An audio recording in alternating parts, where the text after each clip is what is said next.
এক সময়কার ফসলের মাঠ, উর্বর জমি এখন ঠিক এরকম ইটভাটার সারি সারি ইটভাটার চিমনি আমরা দেখতে পাচ্ছি, যেটি দিয়ে কালো ধোঁয়া বের হচ্ছে এবং প্রতিটা পরিবেশের যেই বিধিবিধান সেটিকে লঙ্ঘন করে এক একটার উচ্চতাকে মাত্র 60 ফুট করে রাখা হয়েছে, অথচ বিধি অনুসারে 90 ফিট রাখার কথা।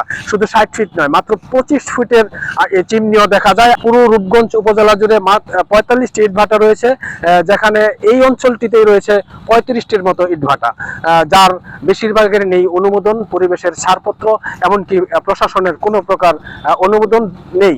দু একটির ট্রেড লাইসেন্স থাকলেও তাদের যেই বিধিবিধান এবং যেই নিয়ম যেখানে ইটভাটা স্থাপনের, সে ধরনের কোনো বিধি তারা না মেনেই বশত ভিটার পাশে ফসলি জমি বিনষ্ট করে, নদী দখল করে এবং পয়স্তি জমির মাটি কেটে, এমনকি টপ সয়েল কেটে এই ইট ভাটায় ইট প্রস্তুত করে চলছে।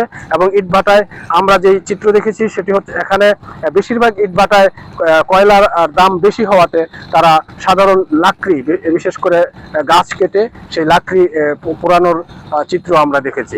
সবকিছু মিলিয়ে পরিবেশের মহা যে বিপর্যয় এই দাউদপুর অঞ্চলে বিগত স্বাধীনতা পরবর্তীতে শুরু হয়েছে। এখানকার ইট ভাটা থেকে ইট যাচ্ছে রাজধানীর আশেপাশের যত শহর এবং রাজধানীর শহরের বিভিন্ন অঞ্চলে, এবং এখানে পূর্বাঞ্চলকে ঘিরে আশপাশের যে আবাসন কোম্পানির অধীনে নগরায়নের যে বিপ্লব ঘটেছে, সেই ইটের চাহিদা ঠিক এই নদী পার থেকেই আসছে। অভিযোগ আছে যে এখানে নারায়ণগঞ্জের যে পরিবেশ অধিদপ্তরের কর্মকর্তা তাদেরকে ম্যানেজ করে, তাদেরকে মাসোহারা দিয়ে অথবা মাসিক অথবা সিজনাল একটি উপঢৌকন দিয়ে এই অবৈধ ইটভাটাগুলো পরিচালিত হচ্ছে। এবং এখানকার বাসিন্দারা বিভিন্ন সময় আমাদের কাছে যে দাবি দেওয়া করেছেন সেটি হচ্ছে, এতগুলো ইটভাটা পাশাপাশি হওয়াতে এখানকার বাসিন্দাদের ছেলে মেয়ে এবং বৃদ্ধ এবং শিশুরা বিভিন্ন রোগে আক্রান্ত হচ্ছে, বিশেষ করে হাঁপানি, অ্যালার্জি এবং জ্বর, ঠান্ডা কাশি, বায়ুবাহিত যত রোগ আছে এই ধরনের রোগে আক্রান্ত হচ্ছে। তারা চিকিৎসা ঠিকমতো পাচ্ছে না। পাশাপাশি এখানকার শ্রমিকরাও তাদের নিরাপত্তাহীনভাবেই কাজ করছে, মজুরি নিয়েও তাদের বিস্তর অভিযোগ আছে।